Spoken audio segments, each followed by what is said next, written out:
Okay, so let's talk about reinforcements. Now, before I go any further, I have to warn, the book now jumps a little bit. Even though this is the next segment after moves, I have to explain. Now, normally, I like books that go in order to explain everything. But this book goes and it explains draw battle tokens. It's skipping withdrawal moves. It's skipping attack moves and going right into the reinforcement entry moves. Okay? And I believe I know why the designer did this. Because Buford is the only blocks on the map at the beginning of the game. There are no Confederates. So what that means is Buford cannot withdraw anyway.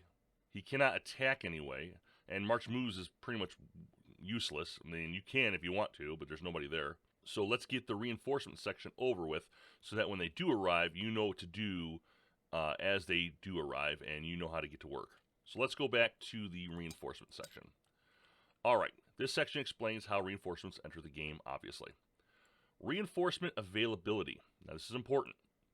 Immediately before making reinforcement entry moves, flip your time tokens for the current turn face up in chronological order. If a token is a rumor token, discard it.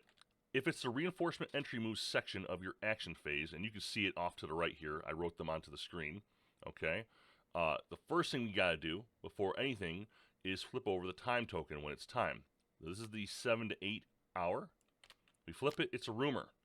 So as it was reading, you just get rid of it. Rumor's done, it's gone, nobody shows up, and nobody's here at the 7 to 8 a.m. hour. Turn duration sequence, you go ahead and reset up your turn, which we do, and we go back to what we were doing. Okay? The first couple of turns in this game are going to be kind of boring. If nothing shows up for the first couple of hours, you're just doing this over and over again. If a token is an arrival token, the token's position on the time track is the hour when the reinforcements arrive, and the name of the token is the entry point where they arrive. To determine who's arriving, peek at the face of the top reinforcement token on the queue for that entry point, and read the command name. Then discard the reinforcement token. Take the full strength blocks for the command and put them off map near the entry point. They are now available to enter. Do not show your opponent the face-up side of your reinforcement token or the sticker of the blocks. So to the right, you can see what I have here. So turn duration, we determined it was an hour. It's the first player's action phase. He can't do anything. There's no reinforcement tokens on the second hour of day one. Okay? He's gone through his general orders. It's now my turn as the Confederates. I draw the battle tokens because I'm on hold. Withdrawal moves, no. Attack moves, no. Reinforcement entry. I flip. Oh, yay. It is a reinforcement from Mummersburg. Very cool. So now what we're going to do is we're going to leave this here. We're not going to take it yet. Okay? This is open information for you and your Union opponent. So that can stay there. But now we're going to go over to Mummersburg. So follow me. Here's Mummersburg right here. I don't know if you can see that. So now we take this off of the track. There's only one. You do not show this to your opponent. You flip it. Now, if you're using my mod for the first time, I do have a blind spot for the Confederates. There's one for the Unions as well. You cannot see what's in there. As you can see my blocks. No problem. The Union, I cannot see their blocks. They're in here. You just can't see them. So you can take this into the blind spot, but since we don't have an opponent, we'll pretend that he can't see. Flip, and it's roads. So we take roads. I'm going to look for roads. Now, they say you could discard these. I say no, just hold on to them. I put them usually here. It's kind of like a quick access to know who's out and who's not. Even though they're colored blocks, sometimes you can see it from a distance. So face down, I will put these blocks here. Rules that you should remember: do not show him the reinforcement token, and do not let him see the face of your blocks. This is only for you. Now the triangles. Don't take the arrival tokens off the time track yet. We didn't. That was the one I told you to keep on the time track. They don't come off until the objective's phase. Discarded rumor tokens may be recycled as needed during the night turns. Discarded reinforcement tokens will not be used again in the game. The Chambersburg entry point has 3 queues. The order of entry there is the order shown on the board. First to enter are the 3 commands of the 3rd Corps, then 1 command of the 2nd Corps, and then the 3 commands of the 1st Corps. So just to let you know, because we're going into reinforcement entry moves, there will be 3 tokens here. They're not on here yet. 1 token of the 2nd Corps, and 3 tokens of the 1st Corps. So as you pull Chambersburg, it's not going to tell you which one to pull. It just means you're going to pull from the 3rd Corps first until it's gone. Then you'll pull the last one of the 2nd Corps here. It'll be gone. And then the last 3 will come from the 1st.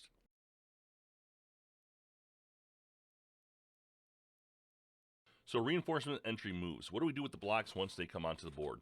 Reinforcement entry is a kind of movement. It can be made under all 3 types of general orders. So on hold, attack, withdrawal, it doesn't matter.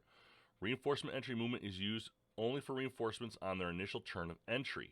At each reinforcement entry point, there are 2 reinforcement entry areas, indicated by blue for the Union or red for the Confederate lines along the map edge.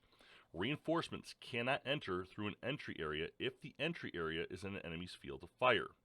So every single entry point, as indicated by the red line, okay, we talked about this earlier. This is where you can enter. Every single entry point has 2 areas. So for the example here, we've got this point, and this point. This is one area. You can enter here.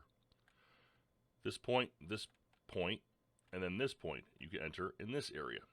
Every area has at least 2. You have this area, and then this area for Mummersburg. A reinforcement block arrives at the battlefield and becomes available to enter the map on the hour its token is turned up on the time track, so immediately. You could bring it into play that same hour. You never have to bring it on. You can hold it off the map as long as you want. Rhodes, he came on to Mummersburg, but you don't have to put him in play.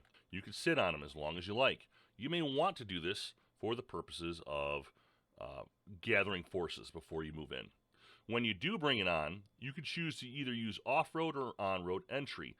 Blocks cannot enter on-road and off-road at the same entry point in the same turn, and Confederate player reinforcements can enter on-road in the first turn that they are available to enter only if other reinforcements have previously entered at that entry point. Off-road is simply placing your blocks in the area along one of the positions. So I could do this. That's one position in one area. I could do this as well. This would be totally legal. I can do that.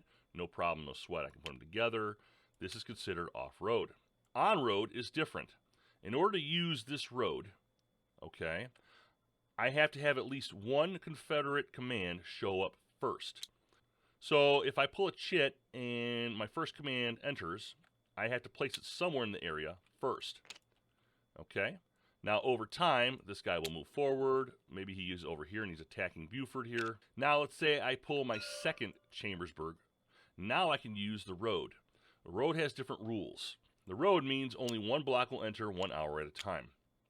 I cannot do on-road and off-road movement. All right, this is early. So I can't take early, put him on the road with one command, or one regiment, I should say, and then put his other one off-road. That's illegal. You have to choose. Are you going to come off-road or on-road? If it's on-road, then he just has to wait another hour. You trace a path along a main road from the entry point to an end position. The road must cross the end position. The path can be any distance. Only one block can enter per hour at a single entry point. Blocks can enter by road in the same hour at different entry points, but their roads can't overlap or intersect anywhere along their paths. Confederate player, you cannot trace an entry path across either of the 2 areas that make up the town of Gettysburg. During on-road reinforcement entry, if a moving block enters either a position in an enemy field of fire or a position adjacent to an enemy block, it must end its move there. It cannot continue past that position. Okay, so let's unpack this a little bit. So for the Confederates, they have sort of a limitation. All right, the furthest they could go is right here. So if Buford wasn't here, and let's say this guy's over here, this block on his turn can slide all the way up here and stop. This would be an on-road movement. And you can only do one block at a time, which means this guy would be waiting for the next hour turn. You cannot enter into Gettysburg. So now let's talk about the Union. The Union's different. Remember, this is a Union town. For those of you who are not from the United States or you don't know anything about the Civil War, let's pretend that these are different Union blocks here. Let's say that they're different groups. All right. The Union is different. It has no restriction, okay? It literally can trace anywhere, and it has to pick an end position. Any position I want. That means I could go anywhere, literally anywhere on this map. I can go all the way over here. I can go all the way over here, here, Wherever there's a road, I can enter it. I might start here at Taneytown, and I could literally travel up this road anywhere I see fit. Now, once I cross an area, and I want to end up somewhere, let's say I keep going, this road that I go to, let's say I want to end up here, because this road is in this area, I can go anywhere in this area. I have to get off the road. I can go here. I can go here. Here. Or here. Anywhere I want, because I crossed the road in this area. He has to get off the road, he has to get onto the area. So I may just go right here, and I'm done. But now, let's talk about the intersection area. So you can't use the road completely, though, if it intersects. So the first guy here from Taneytown, he traveled all the way through here, and I intersected a road right here. That means this guy here, he can travel, he can go a long distance, but he cannot pass this area. He has to end up somewhere in here because the guy from Taneytown had crossed it. So imagine the two armies are marching together and they meet. This is all happening simultaneously. So thematically, simultaneously, these two armies are crossing each other. Okay, they're marching. They're not jogging. They're not sprinting. They're moving. So he can't just run through each other. So he goes here. This guy's going to stop here. That means he's got to pick an area to go into. So I might go here. And here is your on-road movement for the Union. So let's talk about fields of fire. So let's say Buford has his guy here. Let's go right here. All right. And let's say, you know, we already have our guy here. He pushed over this way. And now we have a new reinforcement showing up on the road. He can use the road now. So what that means is he can't travel as far. One of the most important things I try to teach people who are just learning the game is if you got Buford here, you need to push him back. You need to keep fighting and pushing him back. Clear this road, because once you clear the road, the rest of your troops can kind of move in here freely. But until he's moved, you can't. But let's go ahead and take him back. Let's say he's over here. We have a new command showing up, and he's going to move. This is as far as he can go. Why? Because he is in Buford's field of fire. Once you enter a field of fire, you have to stop. All right. Or let's say he's not in the field of fire. In this case, he can still keep going. But remember what adjacency is. When you share an endpoint, you have to stop. So if Buford was here, he can kind of go a little bit further, but then he has to stop. But if Buford wasn't here at all, and this is free open terrain, then the furthest that a Confederate block can go on the road is right here. That's as far as you're going to get. Okay? So I hope that kind of clarifies everything for you for reinforcement entry moves.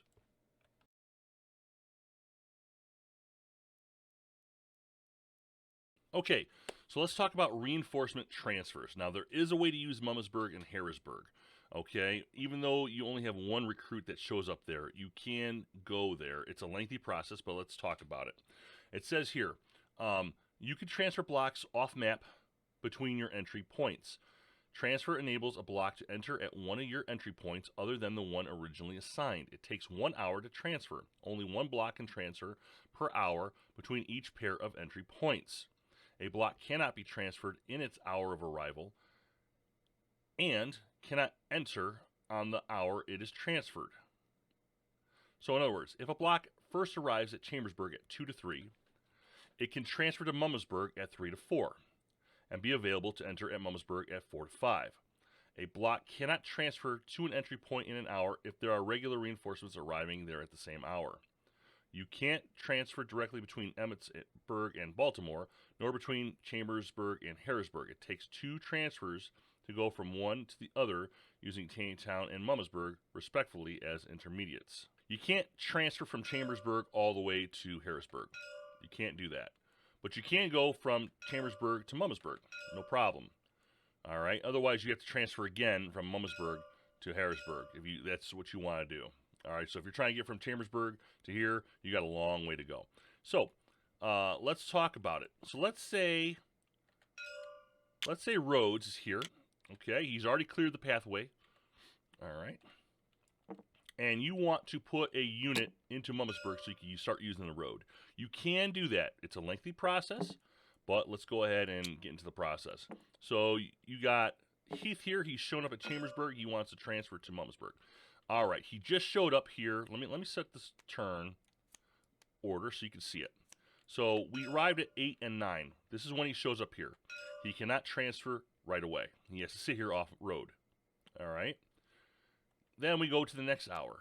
It's now 9 to 10. You go through your process. You go through your whole action phase. Now it's the next hour. Now, one block at a time can transfer. So we could bring him here to Mumsburg. But he cannot use it yet. He has to wait. So we go and go through our process. Now it's 10 to 11. Now he can show up here. But just be mindful, if you pull a reinforcement from Mumsburg, let's say he didn't show up here yet, okay, if you pull him up first before he's able to transfer, he has to wait. You got to put him back. You know, this guy shows up first. He has priority. Whoever's chits here has priority over anybody transferring. But now, you can use the road once you can.